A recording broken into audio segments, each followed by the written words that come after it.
అందరికీ నమస్తే. Iran Israel యుద్ధం తాత్కాలికంగా ఆపేసామని ట్రంప్ ప్రకటించిండు. చర్చలు కూడా జరిగినాయి ఇరాన్ వాళ్ళతోన. ఆ చర్చల తర్వాత మేము తాత్కాలికంగా 5 రోజులు విరామం ప్రకటిస్తున్నాం, తర్వాత చర్చలు జరుగుతూనే ఉంటాయని చెప్పిండు. ఇరాన్ చాలా గట్టి కౌంటర్ ఇచ్చింది. మాతో ఎవరు చర్చించలేదు, మాకెవ్వరు మధ్యవర్తులు లేరు, ఏకపక్షంగా ట్రంప్ ప్రకటించిందని. ఎందుకు నేను ఈ వార్త చెప్తున్నానంటే, అంతకుముందు మనకు పాకిస్తాన్కు యుద్ధం జరిగినప్పుడు నేనే యుద్ధాన్ని ఆపేసిన. రష్యా ఉక్రెయిన్ యుద్ధం జరుగుతున్నప్పుడు నేనే ఆ యుద్ధాన్ని మేనేజ్ చేస్తున్నా. ఇట్లాంటి చాలా చాలా అసందర్భ వ్యాఖ్యలు చేసిండు. తీరా చూస్తే ఒక చిన్న దేశం ఇరాన్ అనేది, చాలా చిన్న దేశం. అమెరికా ఒక సూపర్ పవర్ స్టేట్, ఇదేమో డెవలపింగ్ కంట్రీ ఇరాన్. కానీ లాస్ట్కి తోక ముడవాల్సి వచ్చింది. ట్రంప్ ఆయన ఇంతలకు ఆయన్నే నేను విరమిస్తున్నా అని చెప్పిండు. ఇప్పటికీ అమెరికాకు 1,00,000 కోట్ల నష్టం జరిగింది ఈ యుద్ధంతో. అసలు ఎందుకు ఆయన సడన్గా ఆ నిర్ణయం తీసుకున్నాడు, అసలు ఇప్పుడు ఏం జరగబోతుంది, ప్రపంచ దేశాలు ఏం జరుగుతుందో తెలిస్తే మన దేశం ఏం చేస్తుందో కూడా మనం అర్థం చేసుకోవచ్చు. ముందైతే సబ్స్క్రైబ్ చేయండి, షేర్ కూడా చేయండి. నా వెనక మ్యాప్ కనిపిస్తుంది. ఈ మ్యాపే చాలా ఈజీగా అర్థమయ్యేటట్లు మీకు చెప్పేందుకు ఈ మ్యాప్ పెట్టుకున్నాను నేను. నిన్న మొన్న మనకు గ్యాస్ ఇబ్బందులు, పెట్రోల్ ఇబ్బందులు ఇవన్నీ ఎందుకు వచ్చినాయంటే, ఇంకో ఇక్కడ కనిపిస్తుంది, ఒక పాయ కనిపిస్తుంది. ఈ అరేబియన్ సముద్రం ఇది. ఈ పాయనే ఈ పాయనే చాలా ఇంపార్టెంట్ మనకు. ఎందుకంటే మనకు గ్యాస్ కావాలన్నా, తర్వాత క్రూడ్ ఆయిల్ రావాలన్నా ఇక్కడ నుంచి సౌదీ అరేబియా, ఒమన్, కువైట్ ఇవన్నీ ఇక్కడనే తయారవుతాయి. మొత్తం ఇక్కడనే ఉంటాయి, క్రూడ్ ఆయిల్ అంతా ఇక్కడనే ఉంటాయి, నిక్షేపాలు. ఇక్కడ నుంచి వాళ్ళు ఈ మార్గం ద్వారా, హర్మూజ్ అంటారు దీని ద్వారా మనకు మహారాష్ట్రకు లేకపోతే గుజరాత్కు పట్టుకొస్తారు. ఇక్కడ ఉంది ముంబై, జీజే అంటే గుజరాత్. ఇక్కడ పట్టుకొచ్చి ఇక్కడ నుంచి మన రిఫైనరీలోకి వచ్చి, రిఫైనరీ నుంచి మనకు అందుబాటులోకి వస్తుంది. అయితే యుద్ధం ఎప్పుడైతే స్టార్ట్ చేసిందో యుఎస్ ఇరాన్ పైన, ఇజ్రాయెల్ రెచ్చగొడితే అమెరికా దిగింది. ఇజ్రాయెల్ ఏం చెప్పిందంటే అమెరికా వాళ్ళకి ఇరాన్ మొత్తం అణుబాంబులు తయారు చేస్తుంది, వాళ్ళు కనుక అణుబాంబులు తయారు చేస్తే ఫస్ట్ టార్గెట్ మీరే అవుతారు, అమెరికా మీద వేస్తారు వాళ్ళు, కాబట్టి మీరు రావాలి అని చెప్తే ఇజ్రాయెల్తో దోస్తానుంది వాళ్ళకి. వాళ్ళు ఏం చేసారు, ఇజ్రాయెల్ మాటలు నమ్మి ట్రంప్ మొదలు ఎత్తికెత్తిక్కున్నాడు కదా, కరెక్ట్గా లేడు కదా, ఆయన మెంటల్ కండిషన్ చాలా డిస్టర్బెన్స్ ఉంది. ఆయన ఇరాన్ మీద యుద్ధం ప్రకటించేసి అసలు ఇరాన్ లేకుండా చేస్తున్నాడు.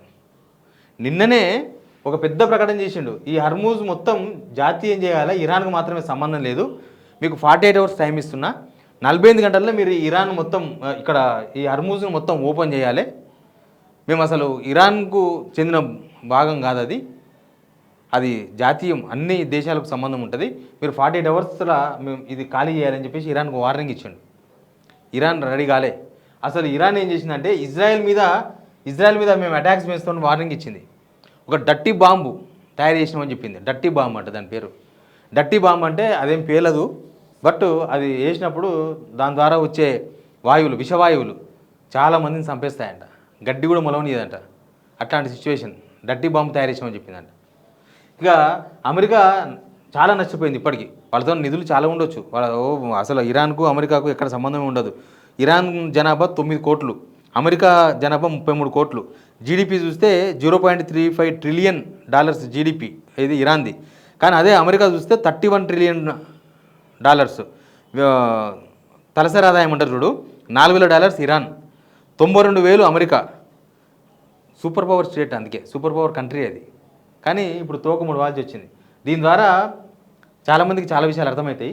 బట్ బలం అనేది కాదు, వీళ్ళ దగ్గర ఉన్న నిజానికి కూడా నాటో దేశాలు అంటే అమెరికా భాగస్వామ్యం ఉండే దేశాలు యుద్ధానికి రమ్మంటే రాలే, మేము చెయ్యం ఇరాన్తో యుద్ధం, అనవసరంగా మీరు మమ్మల్ని లాగొద్దని చెప్పేసి వాళ్ళు వెళ్ళిపోయారు. తర్వాత ఇంకా మిగతా దేశాలు, రష్యా, చైనా లాంటి దేశాలు దీనికి వాళ్ళు ఏం ఆయుధాలు సపోర్ట్ చేయలేదు, లేకపోతే వాళ్ళు ఇరాన్ డైరెక్ట్గా ప్రత్యక్షంగా యుద్ధంలో పాల్గొనలేదు. వాళ్ళు కొంత సానుభూతి తెలిపారు అంతే, ఇరాన్ పట్ల సానుభూతి తెలిపారు. ఎందుకంటే వాళ్ళు అమెరికాకు యాంటీ కాబట్టి, అమెరికానే యుద్ధం ఆపనని కోరినారు. వాళ్ళు యుద్ధం ఆపండి వద్దు అన్నారు. లేదు ఇరానే ఆపాలి యుద్ధం. ఇరాన్ వాళ్ళు ఏమంటారు, మేమేందుకు ఆపుతాం, అసలు స్టార్ట్ చేసింది మేమా, అమెరికా స్టార్ట్ చేసింది, వాళ్ళని ఆపమని అని చెప్పేసి ఇరాన్ వాళ్ళు. సరే, ఇరాన్ సుప్రీం చనిపోయి ఉండొచ్చు, తర్వాత ఇంకొక సుప్రీం గాయాలపై ఉండొచ్చు, ఏముండొచ్చు, కానీ ఇక్కడ అన్వాంటెడ్ వార్ ఒకటి క్రియేట్ చేసి ప్రపంచమంతా లేనిపోని వ్యవహారం నడిపించి మనం చూస్తున్న కష్టాలను చూస్తున్నాం కదా. మోడీ ఒక స్టేట్మెంట్ ఇచ్చిండు, ట్రంప్ ఈ యుద్ధాన్ని ఆపేస్తున్నాం అనే స్టేట్మెంట్ కన్నా కొన్ని గంటల ముందు మోడీ పార్లమెంట్లో ఇచ్చిన స్టేట్మెంట్ చాలా భయానకంగా అనిపించింది. సేమ్ కరోనా లాంటి సిచ్యువేషన్ రాబోతుంది, కరోనాలో ఎట్లా చేసినామో మనం సేమ్ అట్లాంటిది పరిస్థితులు మళ్ళీ రాబోతున్నాయి, అందరు రెడీ కండి, మానసికంగా తయారు కండి అని చెప్పేసి ఆయన ఒక స్టేట్మెంట్ ఇచ్చేసిండు.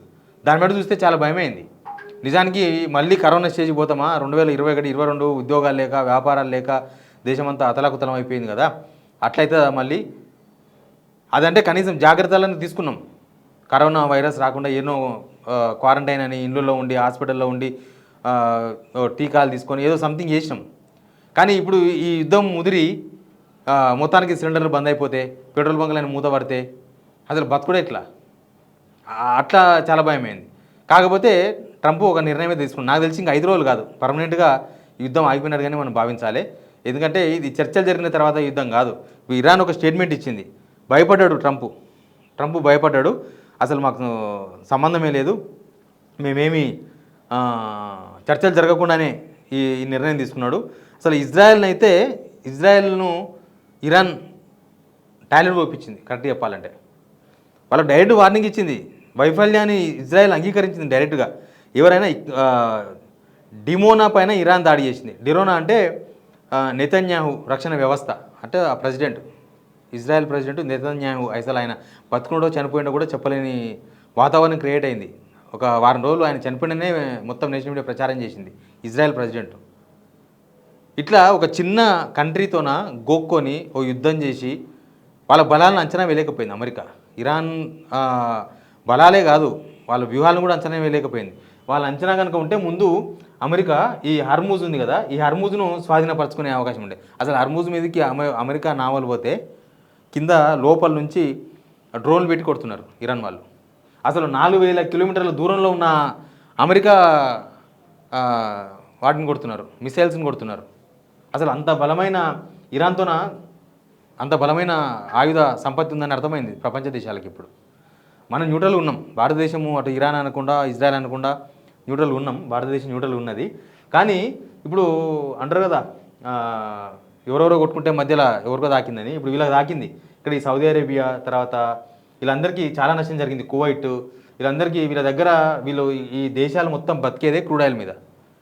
కానీ ఆ క్రూడ్ ఆయిల్ను తీసి అమ్ముకోలేని సిచ్యువేషన్ వచ్చింది. అసలు చాలా రిఫైనరీస్ మీద ఇరాన్ అటాక్ చేసింది.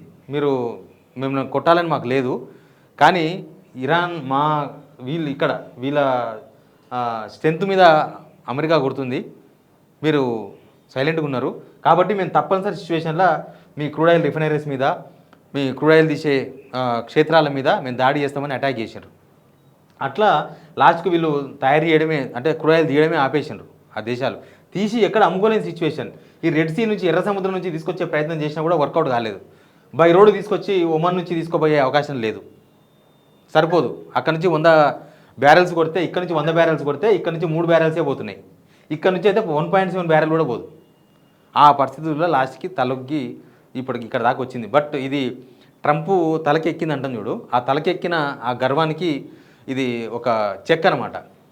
ఇక మళ్ళా యాక్చువల్గా ఏ దేశానికైనా కూడా ఈ క్షిపణులు అవన్నీ కూడా వేరే దేశం యుద్ధం చేయడానికి వస్తే కాపాడుకోవడానికి వాడాల్సిందే. కానీ ట్రంప్ ప్రెసిడెంట్ అయిన తర్వాత ఏమవుతుందంటే వేరే వాళ్ళ మీదకి ఆయనే ఉరుకుతున్నాడు. ఒక పెద్ద దేశము, ఫైనాన్షియల్గా కానీ లేకపోతే టెక్నికల్గా కానీ ఈ ఆయుధ సంపత్తిలో కానీ చాలా పెద్ద దేశం, వాళ్ళ మీదకి ఎవడు పోయే ధైర్యం చేయడు, ప్రశాంతంగా ఉండొచ్చు. వేరే దేశాలు కొట్లాడుతున్నప్పుడు వాళ్ళు మధ్యవర్తిగా పోయి ఏమని చేయొచ్చు. మొన్న ఇంగ్లీష్ పేపర్లో చూసిన, ఆయనకు నోబెల్ శాంతి బహుమతి ఇవ్వలేదని చెప్పి